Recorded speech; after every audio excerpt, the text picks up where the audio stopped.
تو آیت اور اس کا حکم دونوں اٹھا لیتا. یہ کیسے ممکن ہے کہ حکم موجود ہے آیت اٹھا لی؟ میں کیسے پہچانوں گا حکم موجود ہے؟ جب آیت نہیں ہے تو میں اس حکم کو کیسے پہچانوں گا جب آیت ہی نہیں ہے؟ اور جب آیت موجود ہے حکم اٹھا لیا گیا. میں بیوقوف ہوں آیت کی تلاوت کیے جا رہا ہوں جبکہ وہ منسوخ ہو چکی ہے. قرآن کریم کہتا ہے کہ اس نے مجھے ایسی حیرت میں ڈال دیا. یہ کس طرح کی گفتگو کرتے ہیں کہ آیت تو موجود ہے مگر اس آیت کا حکم ہٹا لیا گیا.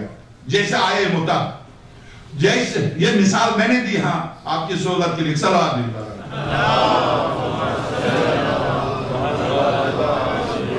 انہوں نے صرف گفتگو یہ کی.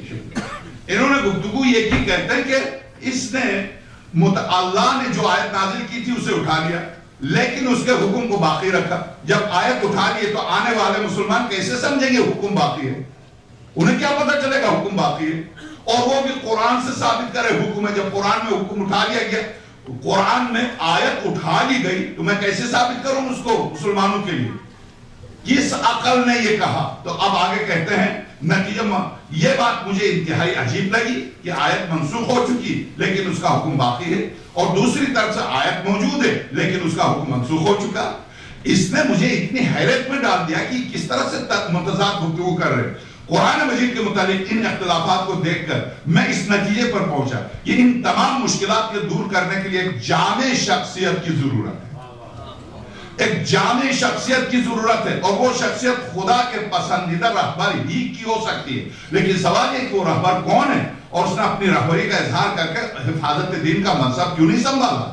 سابقہ امتوں میں یہ قانون الہی جاری رہا کہ جب وہ امت ارتداد کا شکار ہوتی تھی تو اللہ تعالیٰ نئے نبی کو بھیج کر ان امتوں کی اصلاح کرتا تھا. اور رسول اکرم کے بعد چشم تاریخ نے اہل عرب کے ارتداد اور انحراف کا تو مشاہدہ کر لیا. جب اب اگر رسالت کا سلسلہ جاری ہوتا تو یقیناً اللہ تعالیٰ ان کی اصلاح کے لیے نیا رسول بھیجتا, لیکن صورتحال مختلف تھی. رسالت کا سلسلہ تو ختم ہو چکا تھا, ہمیشہ کے لیے بند ہو گیا. اب ادھر امت انحراف کا شکار ہو گئی, تو اس صورت میں کیا ایسے رہبر کی ضرورت نہیں جو امت کو انحراف اور کش فکری سے محفوظ رکھے؟ اب اس کے بعد کہتے ہیں قرآن مجید ہمیں بتاتا ہے کہ حضرت موسیٰ علیہ السلام 40 راتوں کے لیے اپنی قوم سے جدا ہوئے تو اپنے بھائی حضرت ہارون علیہ السلام کو اپنا جانشین مقرر کر کے گئے. 40 دن تک بھی قوم کو خالی نہیں چھوڑا, اور نہ کسی سے کسی 10-20 صحابہ کو تربیت دے چکے تھے. کس سے کہتے 40 ہی تو دن ہے, تم نماز پڑھا لو میں آ جاتا ہوں. 40 دن کے لیے بھی غیر معصوم نے نبی کی جگہ نہیں لی. 40 دن کے لیے بھی کہتے ہیں کہ ہاں صورتحال عجیب صورتحال بنی کہ موسیٰ تو اپنی قوم کو 40 دن کے لیے بھی اپنی جگہ خالی چھوڑ کر کسی غیر معصوم کے حوالے کر کے نہ جائے. تو کہتے ہیں ادھر عجیب صورتحال بنی کہ رسول اکرم رسول خدا ہمیشہ کے لیے دنیا سے رخصت ہونے کا اعلان کرتے ہیں مگر کسی کو اپنا جانشین نہیں بناتے, جبکہ آپ کے بعد کسی نبی کا آنا بھی نہیں. جب آپ کے بعد آپ کہتے ہیں کہ ممکن ہے کہ ہمارے اس سوال کے جواب میں یہ کہا جائے کہ رسول اکرم نے لوگوں میں قرآن کو اپنا جانشین مقرر کیا, بس یہی. اب لے دے کہ سارا اسی پر ہے, ضرورت نہیں تھی, قرآن موجود تھا. اس لیے کہ جس نے خاتم الانبیاء کی توہین کی تھی اس نے بھی قرآن ہی کو بہانہ بنایا, حسبنا کتاب اللہ. اب یہ جواب دیں گے, یہی دلچسپ ترین اس کتاب کا جوہر ہے, یہی جواب دیں. کیا واقعاً قرآن کریم کافی ہے؟ تو کہتے ہیں میں مسلمانوں سے ایک سوال کرتا ہوں, مسلمانوں کے اختلاف کا سبب قرآن تھا یا رہبر تھا؟ یہ ان کا سوال. مسلمانوں کے اختلاف کا سبب کہتے ہیں علاوہ سے خود جمع قرآن کے وقت کہتے ہیں تاریخ نے اس سوال کا جواب دیا. تاریخ نے اس سوال کا جواب, میں ایک عبارت, قرآن مجید بھی دوسری آسمانی کتابوں کی طرح سے ایک کتاب ہے, امت کے افراد اس سے روگردانی بھی کر سکتے ہیں.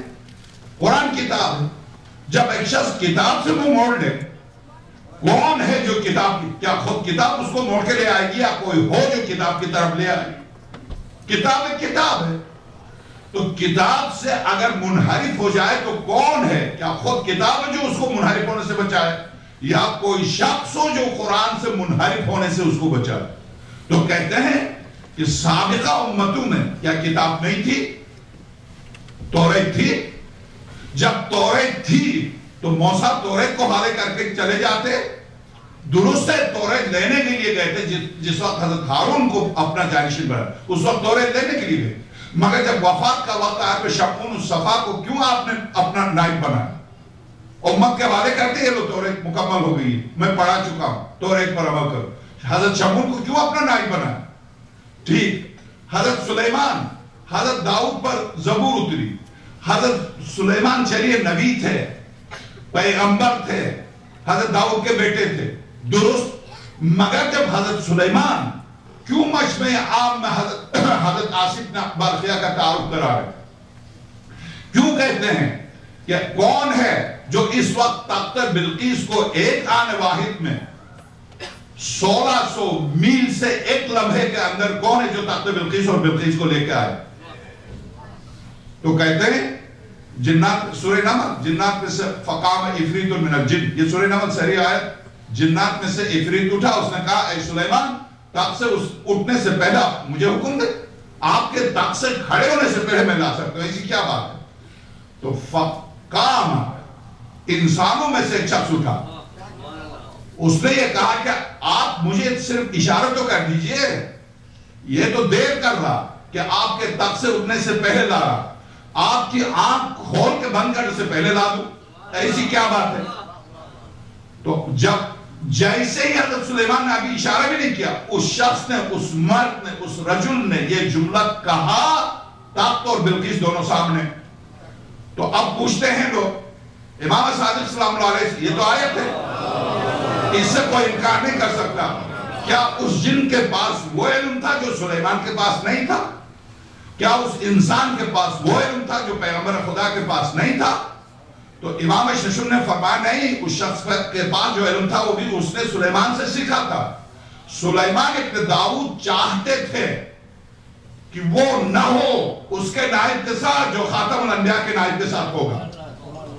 سلیمان ابن داؤد چاہتے تھے جن و انس سب گواہ رہیں کہ نبی کا نائب کون ہوتا، اس لیے آصف ابن برخیہ سے کہا، صرف آصف ابن برخیہ کا تعارف کرانا چاہتے تھے کہ نبی کا نائب ایسا ہوتا ہے جو کمال نبی میں ہے وہ کمال نائب میں ہے، جو صفات نبی میں ہے وہ صفات نائب میں ہے۔ وہ صرف اپنے نائب کے تعارف کے لیے آصف ابن برخیہ سے کہا، ورنہ اس نے کہاں سے سیکھا تھا؟ اس نے بھی حضرت سلیمان سے سیکھا تھا۔ تو آصف ابن برخیہ کوئی کہتے نبی تھے یا صرف وسیع و جانشین تھے؟ جب صرف وسیع و جانشین تھے اور اس وقت آصف پہ برخیہ کے بجائے حضرت سلیمان کہہ دیتے زبور بابا پر اتری تھی، میں اسی بابا زندگی پر حضرت داؤد اسی کو پڑھاتے رہے، میں اسی کو پڑھاتا رہا، اب تم سب تمہاری نسلیں پڑھ چکی ہیں، عمل کر لو۔ آصف پہ برخیہ کو نائب بنانے کی ضرورت کیا تھی؟ یاد رکھیے کتاب بولتی نہیں ہے، جب تک بولتی ہوئی کتاب معاشرے میں نہ ہو، خاموش کتاب کسی کی ہدایت نہیں کر سکتی، خاموش کتاب آواز نہیں دیتی، ادھر کوئی ہوتا ہے جو کتاب کی طرف بلاتا۔ اب کہتے ہیں اچھا کوئی بھی حافظ قرآن بلا لے، کوئی بھی حافظ قرآن جس کو حفظ ہو وہ یہ کام کر لے تو کیا فرق پڑتا؟ بہت سے صحابہ کو جیسا بھی کہا کہ کبھی سورہ یوسف کبھی سورہ نحل کی تلاوت کرتے تھے، قرآن حفظ تھا۔ اگرچہ اس پر میں اسی ریاض النظرہ سے ابھی گفتگو کا وقت گزر چکا، میں بتا سکتا ہوں کہ کتنی صورتیں محترم کو یاد تھی۔ زندگی گزر گئی، سورہ واقعہ میں ابا جو آیا ہے وہی نہیں سمجھے کہ ابا ان کے ابا ہیں یا اس کے کچھ اور معنی ہیں۔ ابا کے کیا معنی نہیں سمجھ پائے، اس کی کیا معنی ہے ابا۔ تو جو بہرحال میں پلک کے ادھر ادھر نہیں جانا چاہتا، بالکل سیدھی سی گفتگو کہتے ہیں کہ ہاں تاریخ نے اس سوال کا جواب دے دیا کہ مذکورہ ارتداد کی وجہ رہبر سے انحراف تھا نہ کہ قرآن سے۔ کہتے ہیں کیونکہ جن لوگوں نے زکوٰۃ دینے سے انکار کیا تھا وہ سب کے سب مسلمان تھے، جن لوگوں نے حضرت ابوبکر کی بیعت کا انکار کیا تھا وہ بھی کٹر مسلمان تھے، راسخ العقیدہ قرآن مجید پر مکمل ایمان رکھنے والے تھے، مگر قرآن کے وفادار ہونے کے باوجود منحرف ہو گئے تھے۔ تو منحرف کس سے ہو گئے تھے جب قرآن مان رہے تھے؟ پتا چلا انحراف رہبر سے تھا، قرآن سے نہیں تھا۔ انحراف رہبر کی بنا پر اسلام قطعاً اسلام کا قبلہ